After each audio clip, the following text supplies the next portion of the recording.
Welcome to Phipps Talk. It's always a good night when you're with us. Good evening, good day, whatever time you're watching us. We're glad that you're with us. And today we have a very special program for you with one of the university's finest. University of Massachusetts, Boston has some of the most wonderful professors, teachers, instructors in that arena. And we have been fortunate today to, as I would say, snag one of them for a few minutes to be able to share their wisdom, wit, and knowledge with you. So with that, I want to introduce today's guest, Benyamin Lichtenstein. You got it. Got it. You Okay. got it. Welcome to the program. Thank you very much. Very happy to be here. Now, as a professor at the university, we're going to be expecting a lot of knowledge. So I'm going to, that knowledge is going to come from a number of different sources. But we're going to start with you as the first source and just learn a little bit about you. First off, I had difficulty with the name. And names are very interesting to me. The source of names, what they mean, the origins, when I say source. And I would like to explore that possibility sometime. And if you don't mind, I'd like to explore that. Where does the name Lichtenstein source from? So it's a good question. Some people ask it. Bright people ask it. As you mentioned earlier, before the show, there is a country called Lichtenstein, which is nestled in the mountains between Austria and Switzerland. And that was where my great-grandfather ended up when he escaped from southern Poland somewhere. His name was Garnshaw at the time. In the early 1900s, escaped the Cossacks and found his way to this little country of Liechtenstein, spent about 6 months there while his brother was getting money to get him over to the United States. So he makes it over to the United States, and like all immigrants at the time, he ends up at Ellis Island and doesn't know a stick of English, so he's asked, "What is your name?" But he assumes that they say, "Where did you come from?" So he responds, "I just came from Liechtenstein."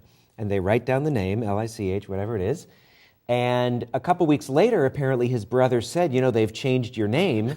And he said, "Better the Cossacks can't find me." So it's an Ellis Island name. Well, that's very interesting. And now, to have such an interesting history as part of your naming, I would like to be able to then move forward a little bit. And you are, as I came to understand, one of UMass Boston's finest. And what brought you? Are you originally from Boston, or? That's a nice question. I was born and raised in California. So my great-grandfather the family ended up in California. I'm a third-generation California native. And people say wonderful things about California. It's a lovely place. I was very happy to not be in California and had an urge to get to the East Coast. It seemed to me that things happen on the East Coast. And you're right. And I'm right. And, there's two cities on the coast. There's three. Washington, D.C. is a political place. Yes. New York is its own kind of country.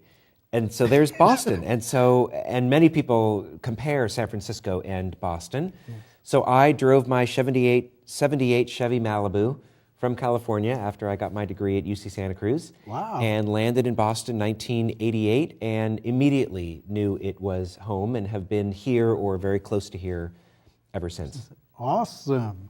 We like stories like that. It inspires other people to come visit and stay. Visit and stay. We want all the talent we can get here, all the pluses. Now moving a little bit further, now as far as your work at UMass Boston. UMass Boston is a very fine school. I had the good fortune to be one of the students over there, and at some point in time, I won't tell you how long ago, but we'll just keep that as moving. But it does serve a very unique purpose. And before we get into the entrepreneurship piece, can you share a little bit about what's happening there that might be useful to people who are considering it as a source of education or as a resource for future activity, whether it's business development or otherwise? Right.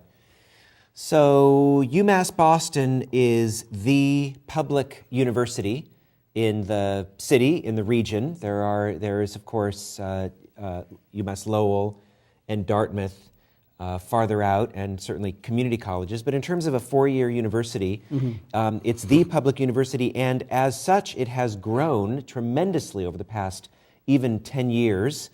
It had been in the 8,000 student range, which is kind of a small, good school, has now grown to 16,000, and I believe they project up to 21.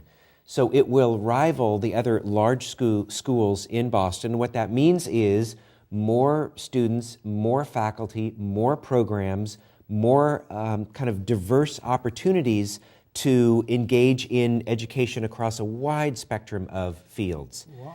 So our School of Management has grown from, we were always a relatively large place. Now we have 2,000 students. We have about 10 different undergraduate majors. We have 10 or 11 MBA concentrations. We have specialized concentrations for MBAs that cross disciplines. We have certificate programs.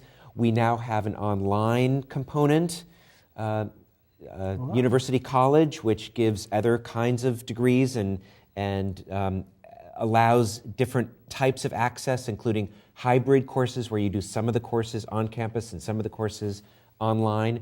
So it's really, there's more and more opportunities there. So there's a great deal of flexibility. Pretty much it sounds like it can accommodate any particular individual schedule and needs. Well, one of the key, I think, values about UMass Boston is that it's focused on the student.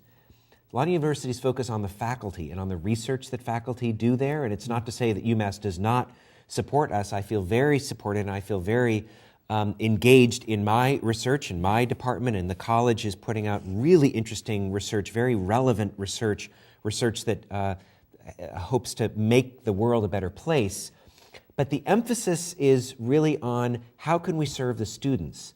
So you ask, diversity for the students. The focus is what kinds of students are we getting and how can we design programs that fit into students' lives? So many of the classes, for example, are in the afternoons, not the mornings, because most students work full-time. Virtually all the MBA classes are at night because all the MBAs and all the master's students are working full-time. Many of the internships, we've created new classes that are, for example, first thing Saturday morning, and then somebody can do a Saturday afternoon shift. So we're trying to find ways to develop the whole curriculum that meets the students' needs. That is sort of an unbelievable effort in my head to really accommodate the folks who need you most.